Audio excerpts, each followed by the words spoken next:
Hello guys, তোমাদের সঙ্গে আজকে আমি শেয়ার করতে চলেছি চিকেন রান্না। তো আলুটা তেলে দিয়ে মনে পড়ে গেল, তাই তোমাদের সঙ্গে আমি আলু থেকেই শেয়ার করছি। তো পুরো সম্পূর্ণ দেখতে থাকো। আলুটা ভাজা করে নিয়ে তারপর আমি তোমাদের সঙ্গে ফিরে আসছি। আলুটা ভাজা কমপ্লিট হয়ে গেছে, এবার তুলে নেবো। একে গোটা গরম মশলা, তেজপাতা তেলে ফেলে দিচ্ছি। এবার কড়াইতে এই যে পেঁয়াজটা একটু ভাজা ভাজা হয়ে আসলে এই যে রসুনটা দিয়ে দিলাম।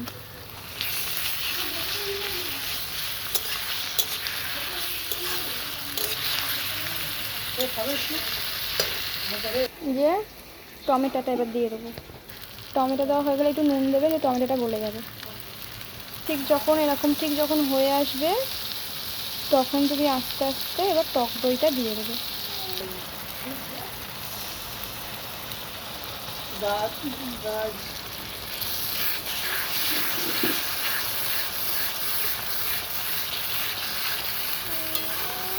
টক দইটা একটু বেশি হয়ে গিয়েছে।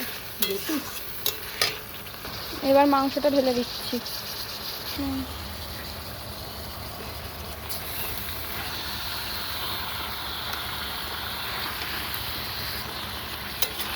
মাংসটা দেওয়া হয়ে গেছে, এবার কষাইতে হবে।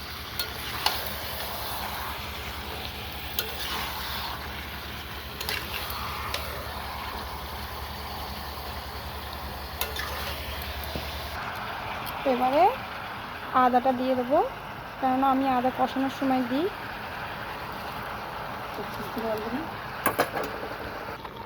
এবার পরিমাণ মতো এই যে হলুদ, কষাতে হবে ভালো করে।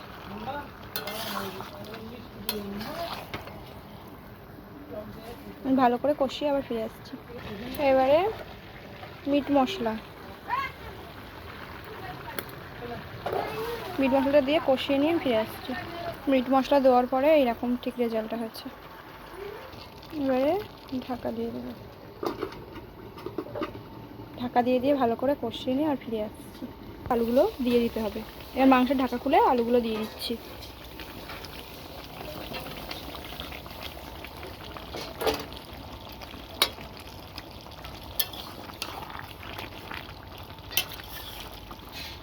আলু দিয়ে কষিয়ে নিয়েছি, নিয়ে এইবারে আর একটু খানিকক্ষণের জন্য চাপা দিয়ে রেখে তারপর তোমাদের সঙ্গে আমি আবার ফিরে আসছি।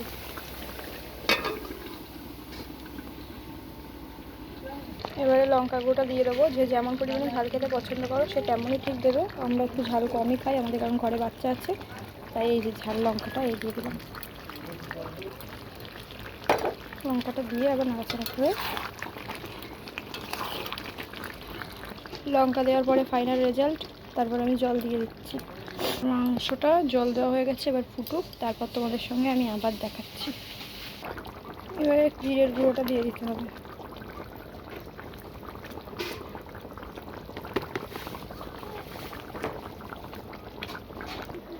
তোমাদের সঙ্গে শেয়ার করব আমার চিকেনের যে স্পেশাল মশলাটা।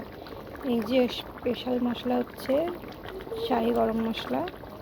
এই গরম মশলাটা দেওয়ার পরে যে আঁশটানি গন্ধটা থাকে মাংসের, সেই আঁশটানি গন্ধটা চলে যাবে। চলো এবার আমি এই মশলাটা দিয়ে দিচ্ছি। মশলাটা দেওয়ার পরে একটু 5-10 মিনিট মতো ফুটিয়ে, যে যেমন ঝোল খাবে, যদি কষা খাও তাহলে কষা, যদি করতে চাও, আমাদের যেমন ঝোল খাবে তাই একটু ঝোলের জন্য 5-10 মিনিট মতো ফুটিয়ে নিয়ে এবার তুলে নিতে হবে। তো আমি 5-10 মিনিট পরে ফিরে আসছি তুলে নিয়ে। চলো এবার তোমাদের ফাইনাল রেজাল্ট দেখিয়ে দিই। কেমন লাগছে সবাই বলো কমেন্ট করে। Okay bye. ভিডিওটা সবাই একটু বেশি বেশি করে শেয়ার করো, কমেন্ট করো, লাইক করো। বাই, সবাইকে ভালো থেকো সবাই।